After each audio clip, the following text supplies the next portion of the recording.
What's good, everybody? We are back with another Call of Duty mobile video. Hope you guys are having a fantastic day. So today is actually going to be an updated version of a video I did a really long time ago, which is different types of COD mobile players, aka COD mobile stereotypes. So today we're going to be talking about the 10 different types of players and what makes them who they are. Feel free to let me know down in the comments which of these you are, and it's very possible you could be a number of these at the same time. They're not necessarily mutually exclusive, but typically most people will fall under one of these categories. If you want to see more videos like this, please do me a huge favor. Make sure to drop a like down below and subscribe if you guys haven't already. But anyways, without any more talking, we're going to go ahead and hop into the video.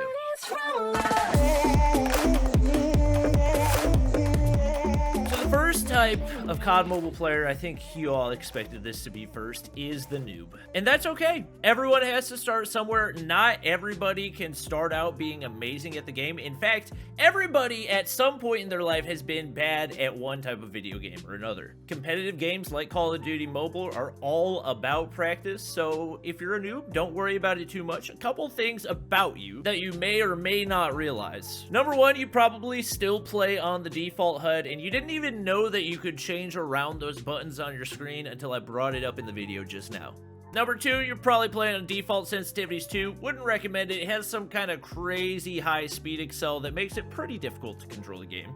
Number three, every time you unlock a new gun, you think, oh man, this is the new best gun. Unfortunately, that's not the case, and honestly, it may actually be the case if you just unlock the HVK, but as you start to unlock more and more of those attachments, you'll start to understand more and more about what makes those guns tick and which ones are at the top. You also probably had no idea that the majority of the people that you're fighting in the game right now are actually bots, so that game where you went 26-4, you didn't really go 26-4 because there was only like one real guy on the other team, but it's okay because you got to start out playing against bots to get to the place where you can play against real players. If you're a noob, if this is you, don't worry about it. Keep grinding, keep practicing, and maybe one day, who knows, you'll end up becoming a pro.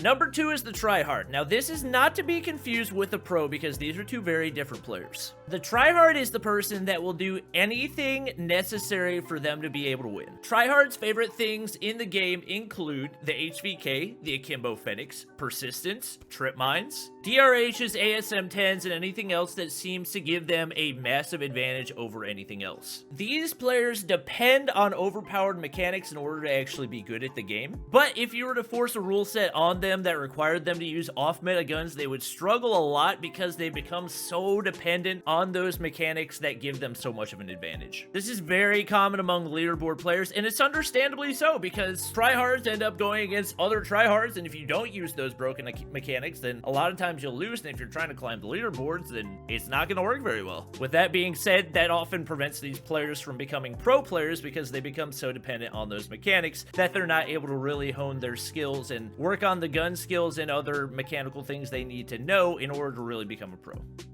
Player number three is the pro, and what really sets them apart is their ability to be good at the game without having to depend on those other mechanics. When I say pro, I don't necessarily just mean somebody that plays Call of Duty Mobile competitively, but really anybody that's just naturally good at the game and is able to make terrible guns look good. These are your iFergs, your Noah from YouTubes, your Little B's, your Tectonics, your Godsleys that can just pick up any gun that they want to and absolutely fry with it. Unfortunately, I do not fall into this category, and I will be falling into one of the categories that we'll see later on in the video. Speaking of Fergno and Godsley, that brings us to our fourth character, and that is the YouTube fanboy. This player started out playing Call of Duty Mobile for fun, then they started to discover some COD Mobile content creators, then they found more and more and more, and now they've reached the point where they maybe only spend 10 to 15 minutes a day on the game, and they really spend the majority of their day watching YouTube videos and streams of other people playing the game. To be honest, not a bad position to be. There are a lot of days where I would rather watch the gameplay than actually be doing the gameplay, because sometimes the meta is like it is right now, and it's just broken and not super fun to play. Regardless, you are the person that actually makes this a viable career for me. So thank you so much for supporting me. If you haven't hit the subscribe button, you're the type of person that mainly makes up my audience. So if you could do me a favor and hit the subscribe button, I would appreciate it. The fifth type of player is the camper. This player really is somewhere between the noob and the tryhard. They really do want to win. They know some of the mechanics of the game, but their movement, their gun skill isn't the best, and so part of what they depend on in order to get kills is catching people off guard because they don't have the mechanics to actually push into a gunfight. Because of this, they found that if they sit somewhere very far away from the objective and just spray, they know eventually they're going to end up getting some kills, and it's less likely that they're going to get killed. This person focuses so much on their KD that they forget what the objective is and end up losing a lot of games. Whereas if they did actually try to number one, play the objective, and number two, push more gunfights and try to improve their gun skills, they would improve a lot faster as opposed to just saving their KD and not really getting that much practice. If you are this person, here's my advice to you. Quit camping and go play some gunfights.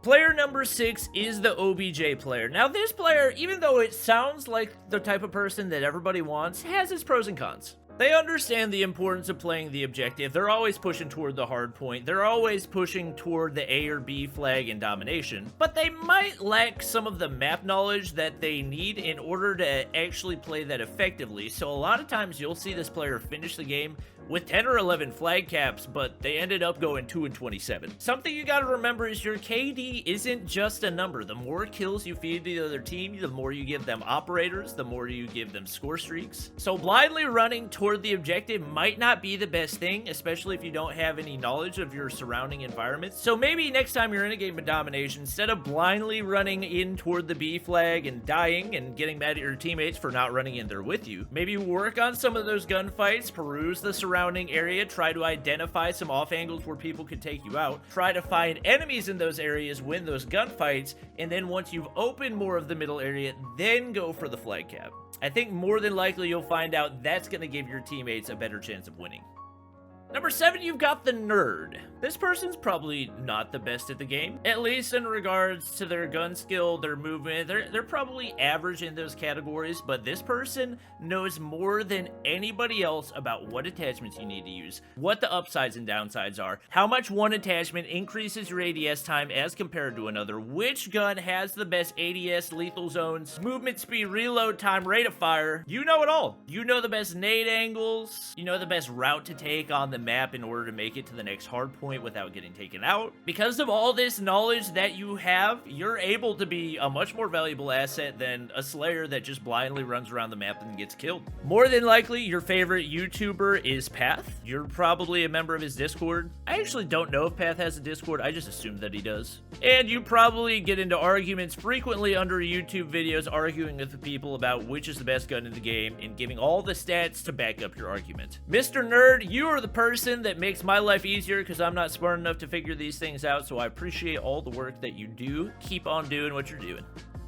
Number 8 is the Marksman. It's pretty much exactly what it sounds like. This person has 10 sniper loadouts and has never even touched an SMG, shotgun, AR, LMG. They would sooner pick up an outlaw with no attachments than pull out an HVK. And that's because they view sniping as the most pure form of Call of Duty Mobile. It has the highest skill gap, and whenever you learn to master those snipers, that is when you really enter the flow state. You probably knew what flow state was before Fergie even talked about it. It doesn't matter what game mode you're playing, search and destroy, domination, hardpoint, you're always pulling out a sniper. And honestly, sometimes it probably makes your teammates angry because when you're not in the flow state, you're in a game of domination and hardpoint, you're gonna be pretty much useless. But once you reach that flow state, once you start hitting those shots, you're top fragging every game, you're dropping nukes, you're getting aces and search and destroy. It's just a beautiful thing to see.